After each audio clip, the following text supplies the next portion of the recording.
ইসলামী bank কিভাবে গ্রাস করে নিল একটি রাজনৈতিক দলের অনুসারীরা।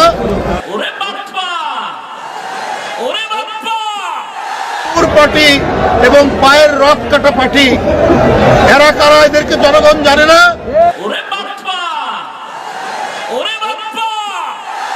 আপনাদের ৭১-এর অর্জন কি? আপনারা ৭১-এর বিরোধিতা করেছেন। আসসালামু আলাইকুম রহমতুল্লাহ। প্রিয় দর্শক, বাংলাদেশ জামাত ইসলামের কার্যক্রম পুরো বাংলাদেশকে কাঁপিয়ে দিয়েছে, সাথে সাথে বিএনপিকেও কাঁপিয়ে দিয়েছে। তারা থরথর করে কাঁপতেছে জামাতের কার্যক্রম দেখে। রিসেন্টলি বিএনপির সিনিয়র যুগ্ম মহাসচিব অ্যাডভোকেট রুহুল কবির রিজভীর জামাত ইসলামকে নিয়ে বিস্ফোরক মন্তব্য ইতিমধ্যে সোশ্যাল মিডিয়ায় ভাইরাল। প্রিয় দর্শক, আপনার স্ক্রিনে দেখতে পাচ্ছেন এই রিজভী সাহেব জামাত ইসলামকে নিয়ে খুব কঠোর ভাষায় সমালোচনা করেছেন এবং এমন মন্তব্য করেছেন যেটা আমরা রুহুল কবির রিজভীর কাছ থেকে কখনো আশা করি নাই। কারণ বিএনপি এবং জামাত দীর্ঘদিনের তারা একটা বন্ধু, একসাথে পথ চলেছে, একসাথে সংসদে গিয়েছে, একসঙ্গে কথা বলেছে, একসাথে আন্দোলন করেছে।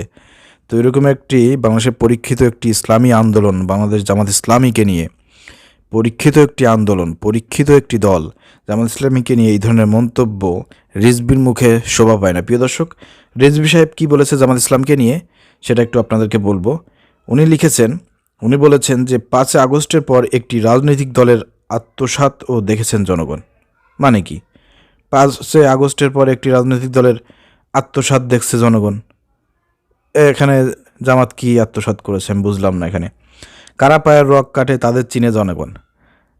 উনি কোথায় ইঙ্গিত করেছে, কোথায় খোঁচা দিয়েছে আপনারা বুঝতে পেরেছেন। প্রিয় দর্শক, বিগত ১৫ বছর ধরে ফ্যাসিবাদ আওয়ামী লীগ সরকার যেভাবে বাংলা জামাত ইসলামীকে উপস্থাপনা করেছে, রক কাটা বানিয়েছে, রক কাটা শিবির বানিয়েছে, সেই ট্যাগ, সেই ধরনের ফ্যাসিবাদীর কায়দায় যে ট্যাগগুলো, ফ্যাসিবাদের যে সিস্টেমগুলো, সেগুলো যদি আমরা এখন বিএনপির নেতাদের মুখে আমরা যদি এখন শুনি, তাহলে দেশের জনগণ কি বিএনপিকে মেনে নেবে? তাহলে তো বিএনপিকেও জনগণ বলবে যে এরাও ফ্যাসিবাদ, আওয়ামী লীগের দোসর, আওয়ামী লীগের মতনই তাদের চরিত্র, তারা ক্ষমতা আসলে পারে এদেশের জন্য বিপদ। এটা কিন্তু জনগণ ইতিমধ্যেই বুঝে গিয়েছে। তো জনগণকে আর একটু ভালো করে বোঝানোর জন্যই রিজভী সাহেব এই ধরনের বক্তব্য দিয়েছে বলে আমি মনে করতেছি। প্রিয় দর্শক, তিনি যেটা বলেছেন যে কারা পায়ের রক কাটে তাদের চেনে জনগণ। হ্যাঁ, জনগণ ভালো করে চেনে যে আসলে জামাত শিবির কি রক কাটে নাকি জামাত শিবির মানুষের উপকার করে, এটা দেশের জনগণ ইতিমধ্যে জেনে গিয়েছে। ঠিক আছে, রুহুল কবির রিজভী, আপনাকে চিনাই দেওয়া লাগবে না, এত তাড়াহুড়া করেন না। ঠিক আছে, এখনও নির্বাচন বহুত দেরি আছে।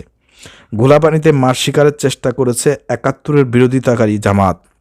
দেখেন কি বলতেছে রুহুল কবির রিজভীর, এখন কেন এই ধরনের বক্তব্য দিতে হচ্ছে। তার মানে বুঝতেই পারতেছেন, কয়েকদিন আগে মির্জা ফখরুল ইসলাম আলমগীর স্যার লন্ডনে গিয়ে সেখানে জামাতকে নিয়ে একটা মন্তব্য করেছেন, বিস্ফোরক মন্তব্য। তিনি তার নেতাকর্মীদেরকে বলেছেন যে বাংলাদেশে একটি দল আছে যারা স্মার্ট দল, সেই দলটির নাম হচ্ছে জামাত ইসলাম।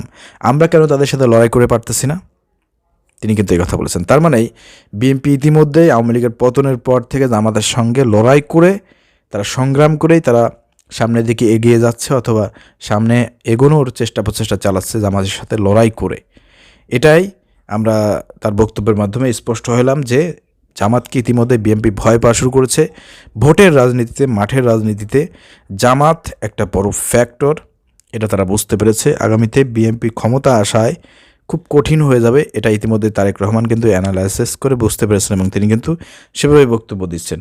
তো যাই হোক, এখানে জামাতকে আরও ছোট করার জন্য, জামাতকে হেয় প্রতিপন্ন করা, দেশবাসীর কাছে জামাতকে নেগেটিভ করার জন্য রুহুল কবির রিজভী এই ধরনের বক্তব্য দিয়েছেন বলে আমার কাছে মনে হচ্ছে। তিনি সেই ৭১-এর কথা এখানে টেনে নিয়ে এসেছেন যে জামাত ঘোলা পানিতে মাছ শিকার করার চেষ্টা করেছে, ঘোলা পানিতে মাছ শিকারের চেষ্টা করেছে ৭১ বিরোধিতাকারী জামাত।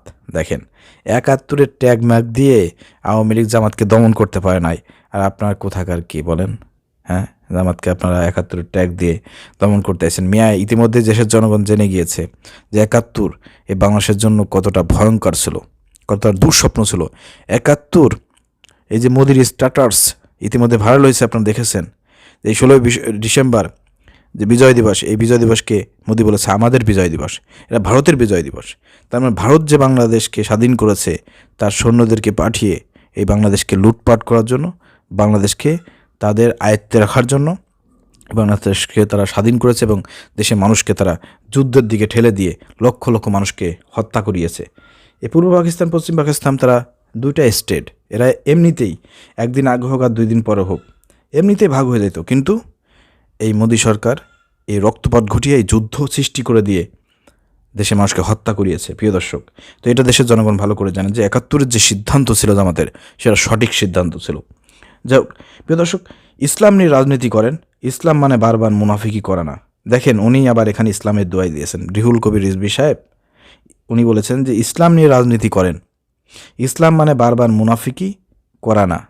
তো এখানে জামাত ইসলাম তো ইসলামী রাজনীতি করে, ইসলাম নিয়ে রাজনীতি করে না।